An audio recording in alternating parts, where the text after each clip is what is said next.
Alay langit sa'yo, dinggin ng dalangin at pagsamo ng bayad mo. Panginoong Jesus Nazareno.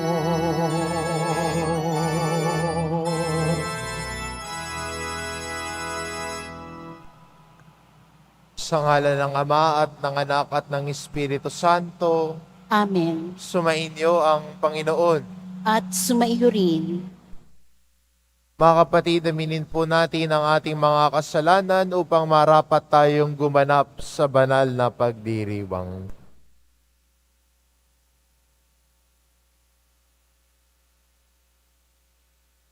Inaamin ko Sa makapangyarihang Diyos at sa inyo mga kapatid, na lubha akong nagkasala sa isip, sa salita, sa gawa, at sa aking pagkukulang.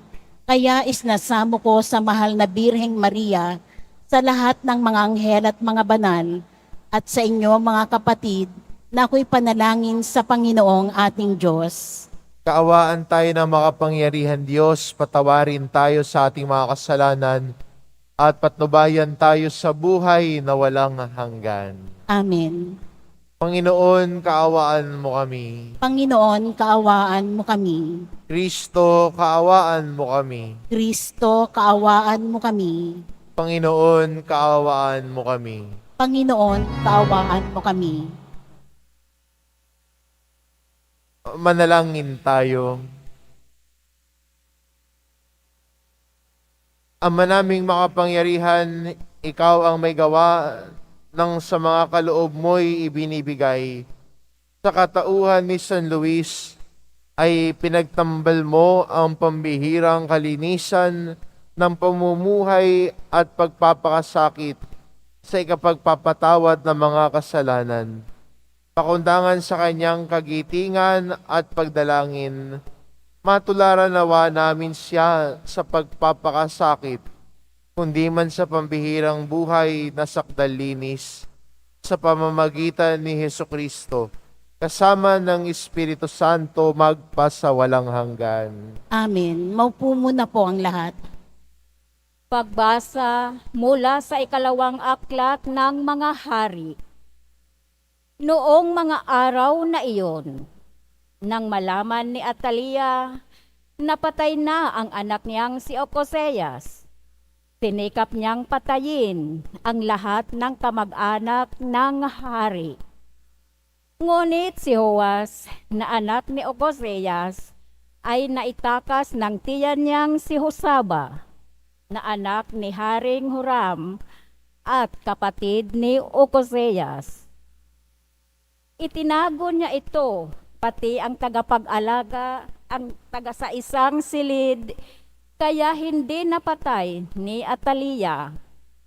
Pagkatapos, dinala niya ito sa bahay ng Panginoon at doon itinagong 6 na taon habang si Atalia ang naghahari sa lupain. Nang ika-7 taon ng pamamahala ni Atalia, ipinatawag ni Huwaida ang mga pinuno ng mga Kriteo at ng mga bantay sa templo at isinama sa loob ng templo. Pinagtibay nila roon ang isang kasunduan sa pangalan ng Panginoon. Pagkatapos, iniharap sila sa anak ng hari. Sinunod ng mga pinuno ang lahat ng iniutos sa kanila ng saserdoteng si Huwaida. Isinama nila kay Huwaida ang kani-kanilang tauhan, pati yaong hindi nakatalagang manungkulan kung araw ng pamamahinga. At ibinigay ni Huwaida sa mga kapitan ang mga kagamitan ni Haring David, ang mga sandata at panggalang na nasa bahay ng Panginoon. At bawat kawal ay tumalaga sa kanya-kanyang lugar, nakahanda sa anumang mangyayari. ang iba'y sa gawing timog, ang iba'y sa hilaga, sa palibig ng altar at ng tirahan ng hari. Inilabas ni Huwaida ang prinsipe.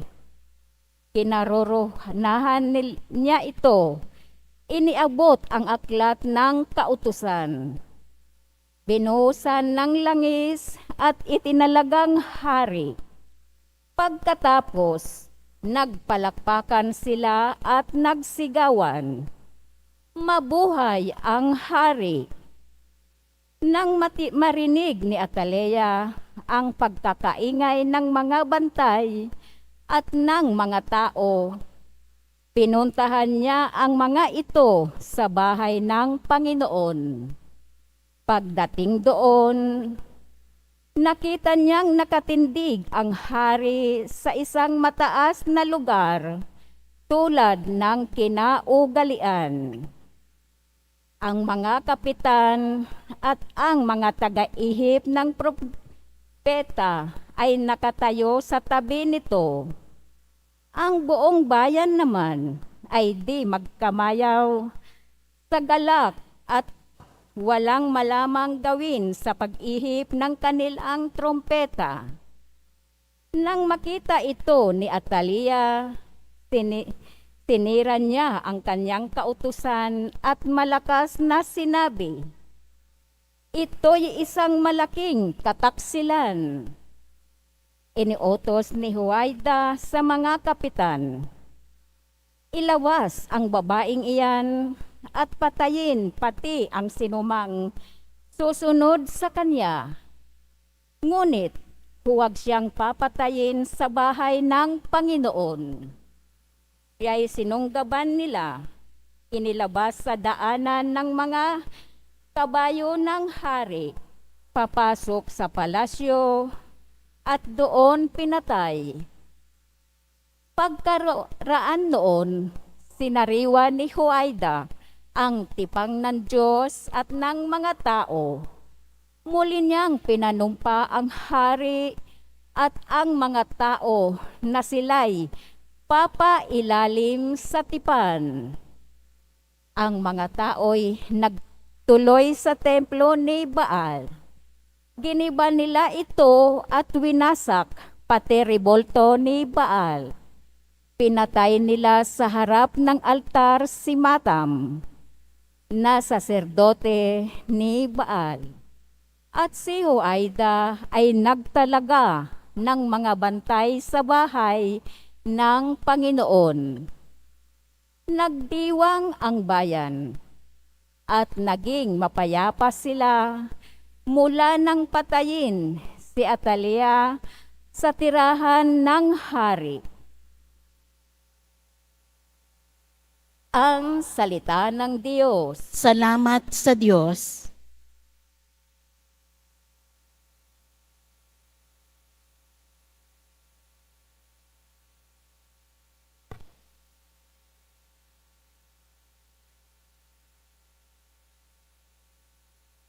Pinili ng Panginoon maging tahanan ang Siyon.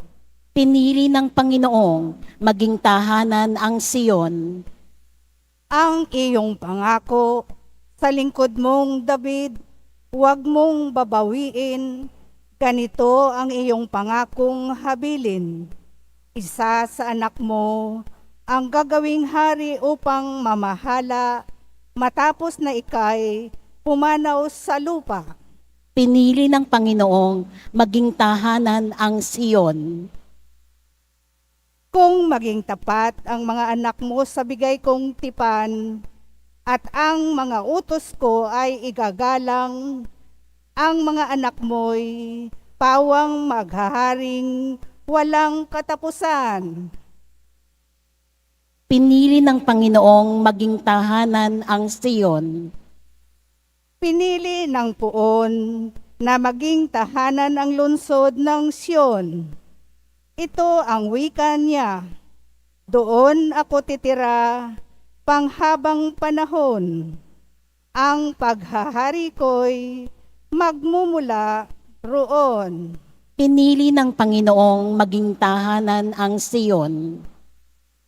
Sa lipi ni David, ako ay kukuha ng haring dakila upang maingatan ang pagpapatuloy ng pamamahala.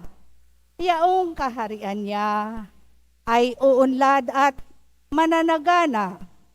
Ang kaaway niya'y mga papahiya.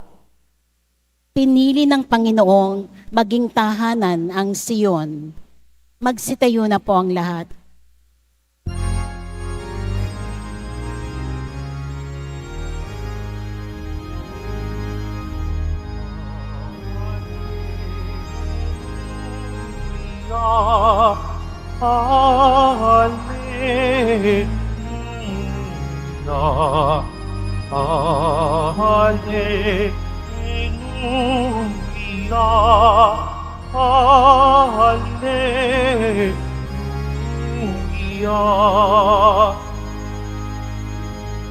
Mapalad ang mga dukha na ang Diyos na lumikha, ang pag-asa at hadika. Hallelujah, hallelujah, hallelujah. Hallelujah.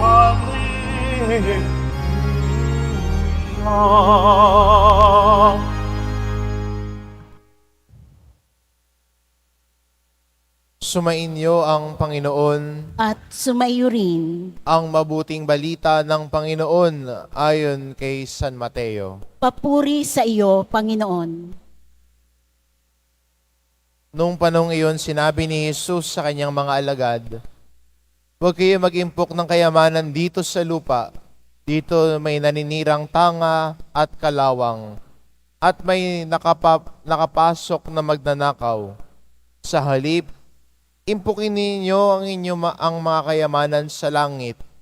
Do'y walang naninirang tanga at kalawang, at saka walang nakakapasok na magnanakaw.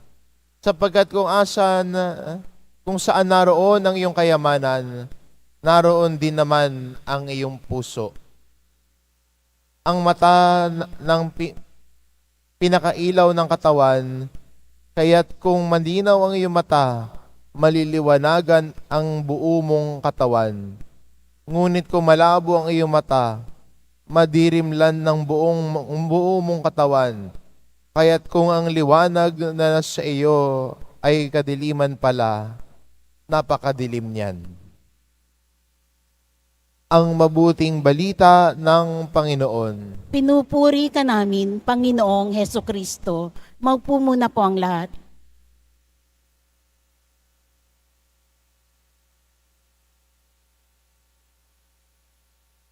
Pag tayo ay binibigyan ho ng choices, no? Paano tayo nagdidesisyon, no? Yun ang magandang tanong eh. Pag tayo ay binibigyan ng choices, paano tayo nagdidesisyon? Minsan hirap tayo magdesisyon sa dami din ng choices.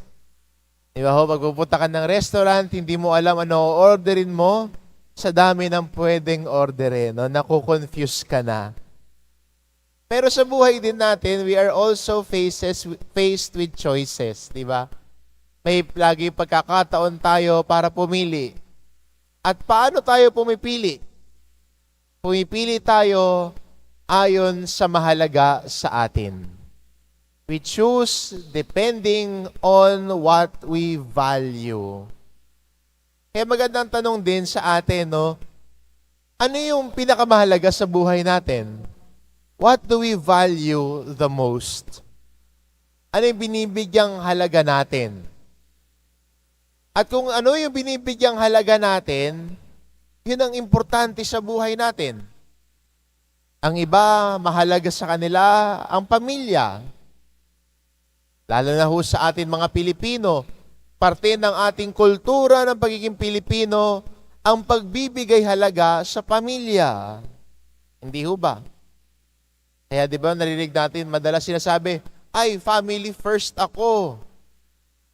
Kaya may mga ibang Pilipino ho na tinitiis ang hirap na mawalay sa kanyang pamilya para mabigyan ng kinabukasan, ang magandang kinabukasan ang pamilya niya. Hindi ho ba?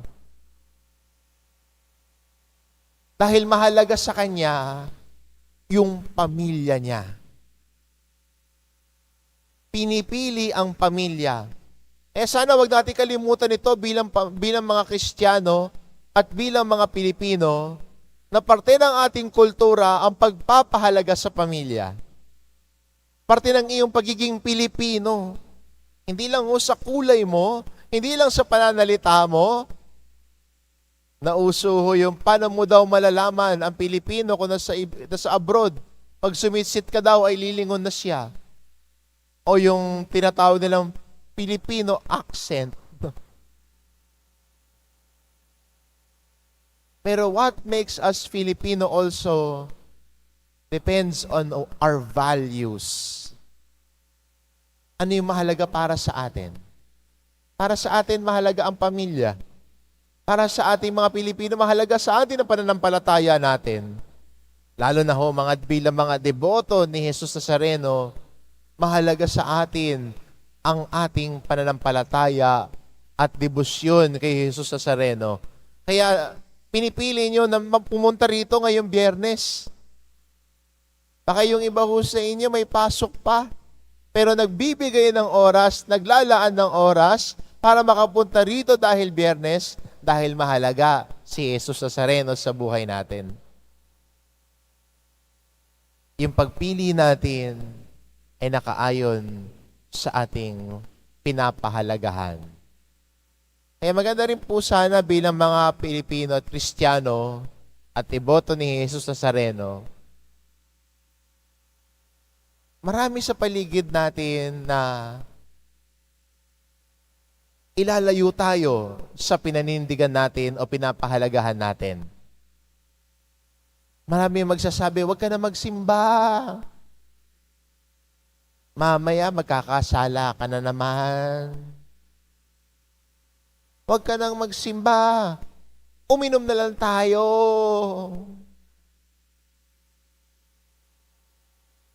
Huwag mo na yan pansinin yung asawa mo. Mambabae tayo. Huwag mo na pansinin yung mister mo. Manlalaki tayo. Marami dyan na ilalayo ka sa pinahahalagahan mo. Pero ang tanong, oo ka ba o hindi? Marami dyan ilalayo ka. Tutuksuhin ka.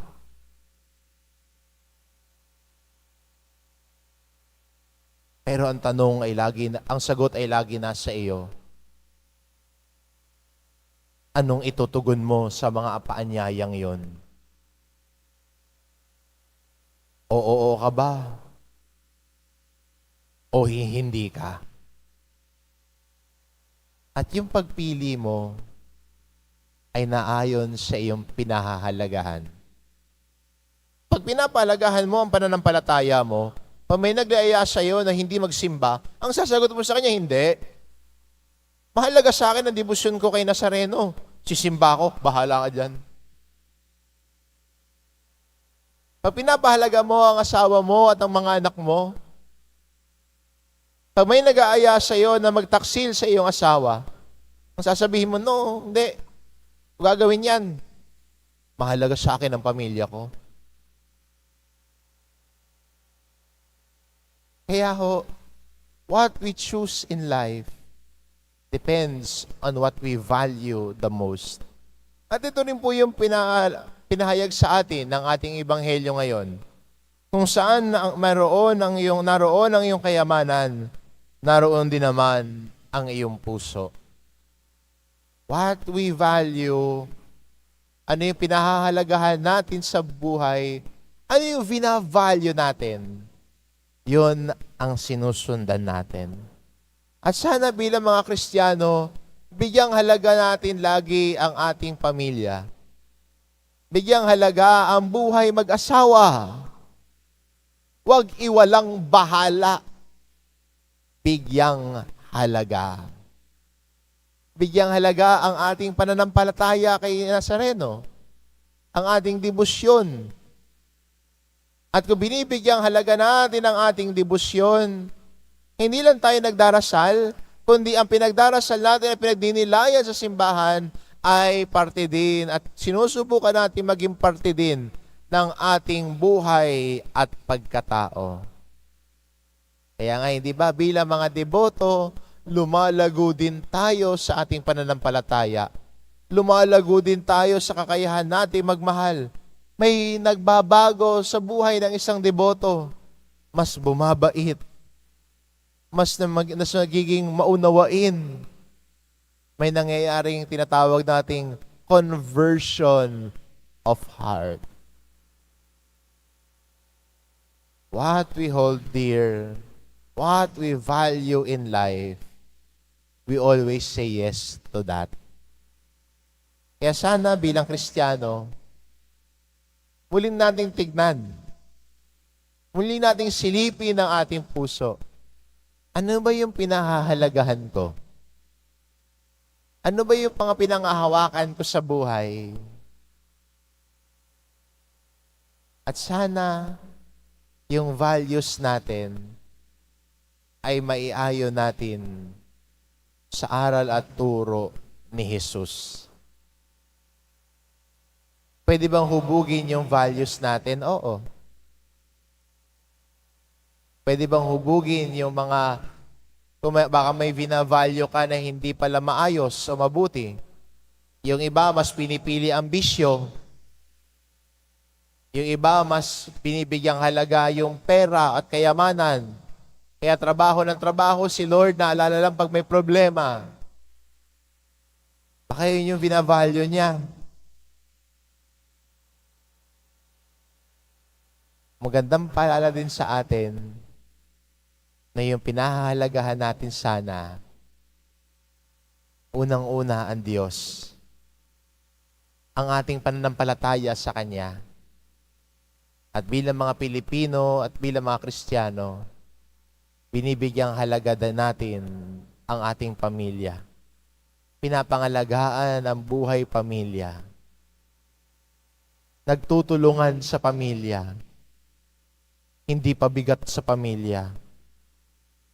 Ibinibigay, naglilingkod, nagmamalasakit.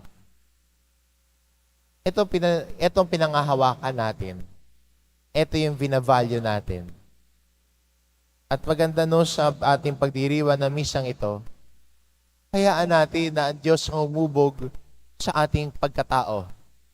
Hayaan natin na si Jesus Nazareno ang umubog din sa ating values. Matuto sa Kanya. Matuto sa Kanyang halimbawa. Matuto sa Kanyang pamamaraan. At kung gano'n ang gagawin natin, mas nakakasunod tayo ng buo. Mas pinipili natin ng Diyos araw-araw. At patuloy tayo nakakasalya sa buhay ng biyaya dahil kasama natin ang Diyos, kapiling natin ang Diyos, ang pinipili natin ay ang Diyos. Amen. Magsitayo na po ang lahat.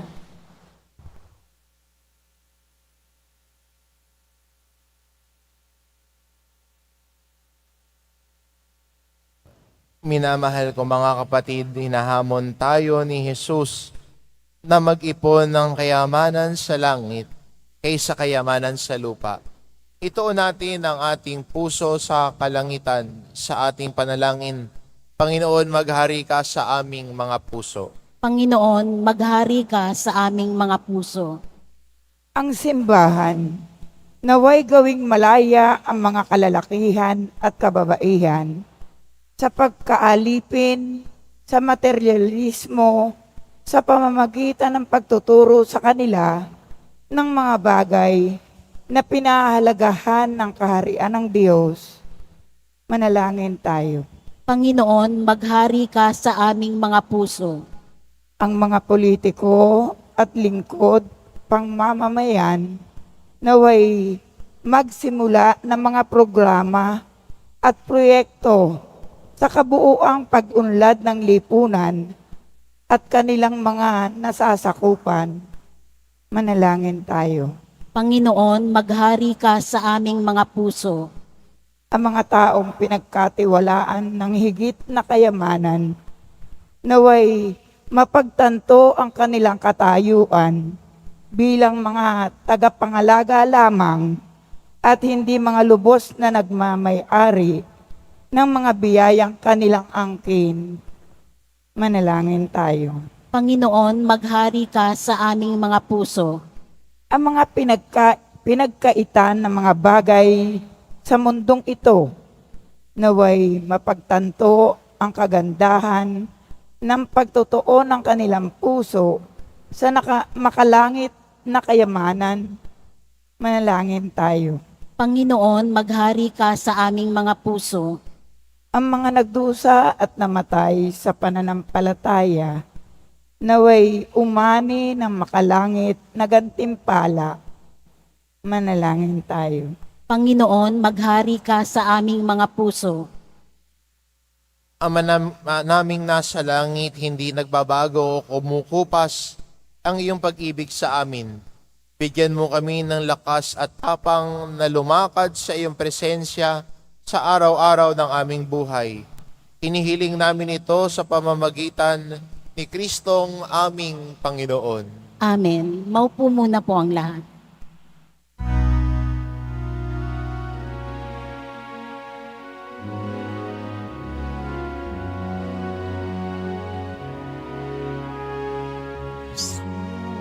Jesus Nazareno, alak at tinapay sa talan ay nagbibigay buhay, biyayang kaloob mo ay aming inaalay, aming ining pagpapalad, buhay na ganisan.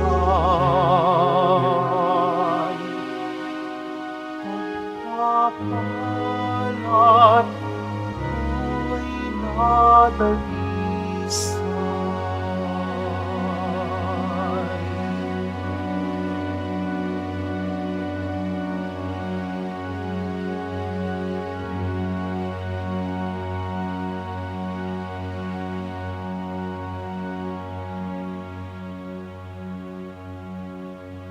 Magsitayo na po ang lahat. Manalangin kayo mga kapatid upang ang paghahain natin ay kalugdan ng Diyos amang makapangyarihan. Tanggapin nawa ng Panginoon itong paghahain sa iyong mga kamay, sa kapurihan niya at karangalan sa ating kapakinabangan at sa buong sambayanan niyang banal. Ama naming lumikha, gawin mo kaming malugod, makadulog tulad ni San Luis, na maramtang lagi ng kadalisayan para sa piging mong banal upang aming pakinabangan kaming lalong managana sa kayamanan ng iyong pagmamahal sa pamamagitan ni Hesukristo kasama ng Espiritu Santo magpasawalang hanggan. Amen. Sumainyo ang Panginoon. At sumaiyo rin, Itaas sa Diyos ang inyong puso at diwa. itinaas na namin sa Panginoon. Pasalamatan natin ang Panginoong ating Diyos. Marapat na siya ay pasalamatan. Ama naming makapangyarihan, tunay ngang marapat na ikaw ay aming pasalamatan. Ngayong ikinagagalak namin may mga banal na tao na nakatalaga ng sarili sa anak mong si Jesucristo upang ipamalas nila ang paghahari mo at maakit ang kapwa na manalig sa iyo. Ngayon sa aming ibinigay ng iyong anak na minamahal, ang kabanalang iyong taglay, at hangad mong kamtin ng tanan. Ito ang pinanggagalingan namin ngayong nililingon. Dito mo rin nais na kami makarating at humantong. Kaya kaisa na mga anghel na nagsisiawit ng papuri sa iyo, nang walang humpay sa kalangitan, kami nagbubunyi sa iyong kadakilaan.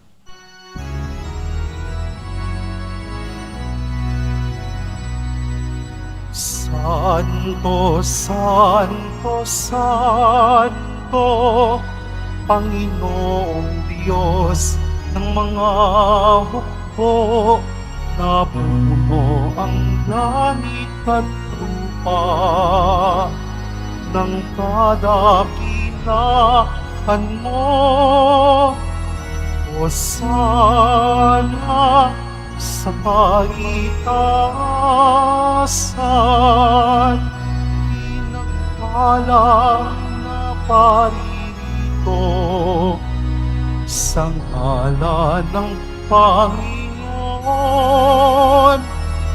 Hosana sa kaitaasan. Magsiluhod po ang lahat. Ama naming banal, ikaw ang bukal ng tanang kabanalan, kaya't sa pamamagitan ng iyong Espiritu, gawin mong banal ang kaloob na ito, upang para sa aming maging katawan at dugo ng aming Panginoong Hesukristo. Bago niya pinagtiisang kusang loob na maging handog, hinawakan niya ang tinapay, pinasalamatan kanya. Pinagati-hati niya iyon, iniabot sa kanyang mga alagad at sinabi, "Tanggapin ninyong lahat ito at kanin. Ito ang aking katawan na ihahandog para sa inyo."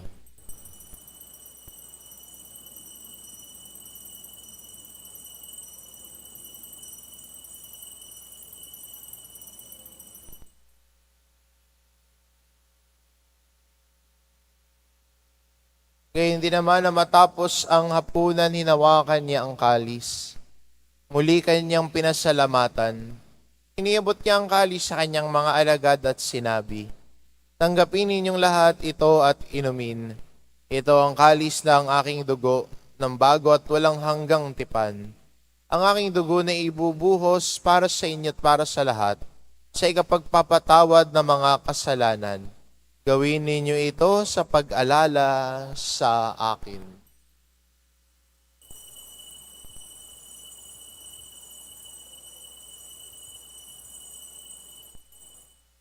Tumayo na po ang lahat. Ipagbunyi natin ang misteryo ng pananampalataya. Si Kristo'y namatay, si Kristo'y nabuhay, si Kristo'y babalik sa wakas ng panahon. Ama, ginagawa namin ngayon ang pag-alala sa pagkamatay at muling pagkabuhay ng iyong anak. Kaya't inaalay namin sa iyo ang tinapay na nagbibigay buhay at ang kalis na nagkakaloob ng kaligtasan. Kami nagpapasalamat dahil kami iyong minarapat na tumayo sa harap mo para maglingkod sa iyo. Isinasamo namin kaming magsasalo-salo sa katawan at dugo ni Kristo, ay mabuklod sa pagkakaisa sa pamamagitan ng Espiritu Santo. Ama, lingapin mo ang iyong simbahang laganap sa buong daigdig. Puspusin mo kami sa pag-ibig, kaisa ni Francisco na aming Papa at ni Jose na aming Obispo at ng Tanang Kaparian. Alalahanin mo rin ang mga kapatid naming nahimlay na may pag-asang sila'y muling mabubuhay, gayon din ang lahat ng mga pumanaw. Kaawaan mo sila at patuloyin sa iyong kaliwanagan. Kaawaan mo at pagindapatin kaming lahat na makasalo sa iyong buhay na walang wakas. Kaisa na mahal na Birheng Maria na ina ng Diyos, ng kabiyak ng puso niyang si San Jose, kaisa ng mga apostol at ng lahat ng mga banal na namuhay dito sa daigdig ng kalugod-lugod sa iyo. Maipagdiwang nawa namin ang pagpupuri sa ikararangal mo sa pamamagitan ng iyong anak na aming Panginoong Heso Kristo. Sa pamamagitan ni Kristo, kasama niya at sa Kanya, ang lahat ng parangal at papuri ay sa iyo, Diyos amang makapangyarihan, kasama ng Espiritu Santo, magpa sa walang hanggan.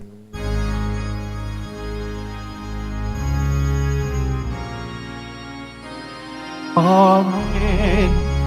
Amen. Amen.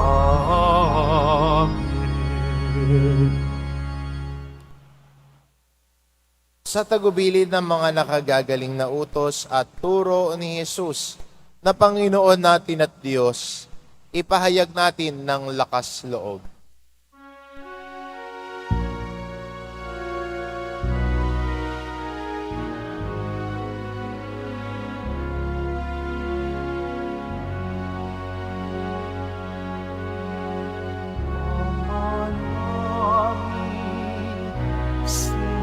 Sumasalangit ka, sambahin ang ngalan mo, mapasanin ang kaharian mo, sundin ang o sa lupa para ng salangit.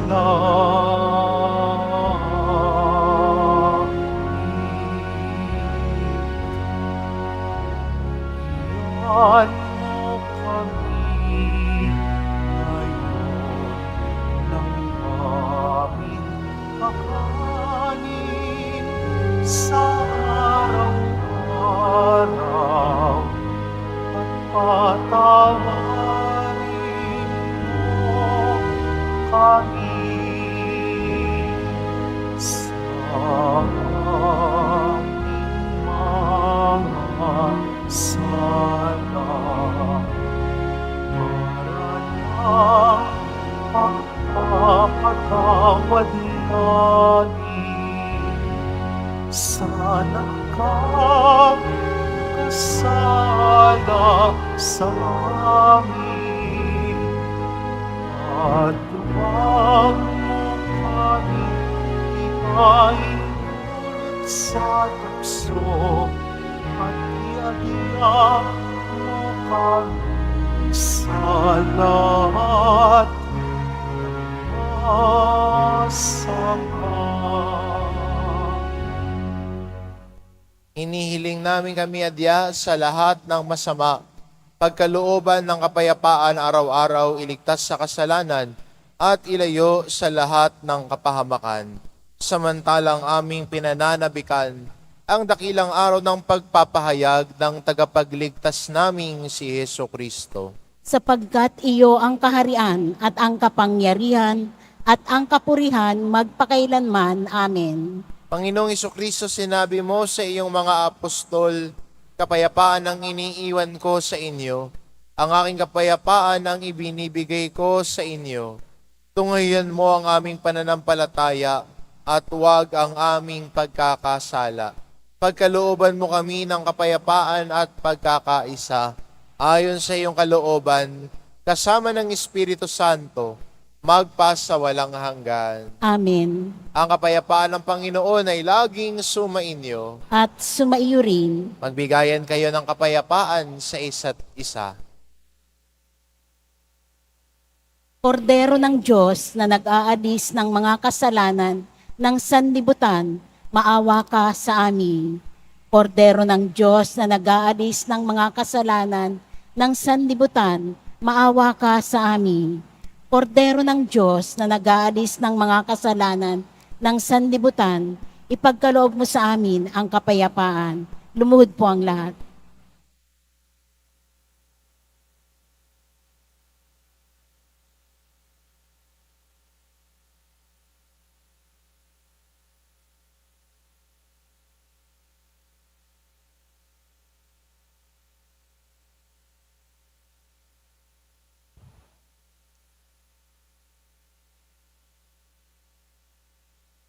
Ito ang kordero ng Diyos, ito nag-aalis ng kasalanan ng sanlibutan.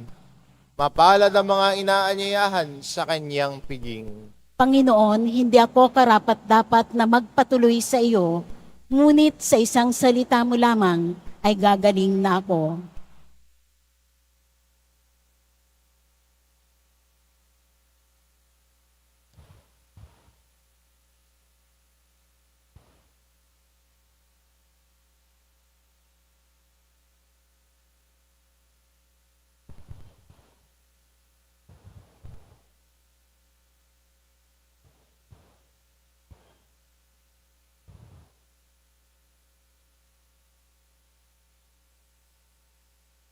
Para sa lahat ng tatanggap ng banal na komunyon, sasagot po tayo ng amin pagkasabi ng pari o ng lay minister ng katawan ni Kristo at isubo agad sa bibig bago umalis sa harapan ng pari o lay minister. Sumunod po tayo.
Manalangin tayo.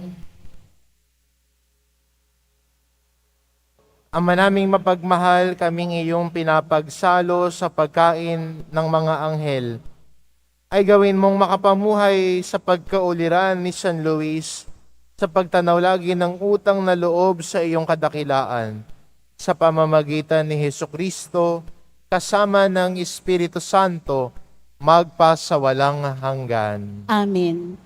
Sumainyo ang Panginoon. At sumaiyo rin. Mahal na pong Jesus Nazareno, inihayag mo sa pamamagitan ng krus ang walang maliw na pag-ibig ng Diyos sa sangkatauhan. Pakinggan mo ang kahilingan ng iyong angkan na nagsusumamo sa iyo. Makamtanawa nila ang iyong katugunan at tanggapin ang kasagutan ng may utang na loob na tinatanaw. Basbasan din po ninyo ang mga may daladala nilang imahin at dasalan sa pamamagitan ng bendisyon na ito, naway maalala nila ang mga pangako nila noon sa binyag, na ikaw ang kanilang iibigin at paglilingkuran bilang Panginoon magpasawalang hanggan. Amen. At pagpalain kayo ng ating mapagmahal na Diyos, ang Ama at ang Anak at ang Espiritu Santo. Amen. Humayo kayo, taglay ang kapayapaan ng poong Jesus Nazareno. Salamat sa Diyos.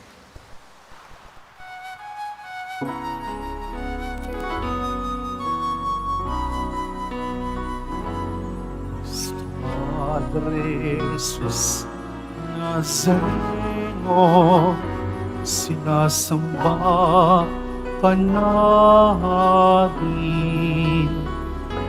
Inihinto ka namin, aral mo ang aming buhay at kalikasan. Padre Jesus Nazareno, iligtas mo kami sa kasalanan. Ang krus mong namatayan ay sagisag ng aming pagkasan. Nuestro Padre Jesus Nazareno, naraman ka namin. Nuestro Padre Jesus Nazareno, inuwalhati ka namin. Nuestro Padre Jesus Nazareno, naraman ka namin. Nuestro Padre Jesus Nazareno, inuwalhati ka namin.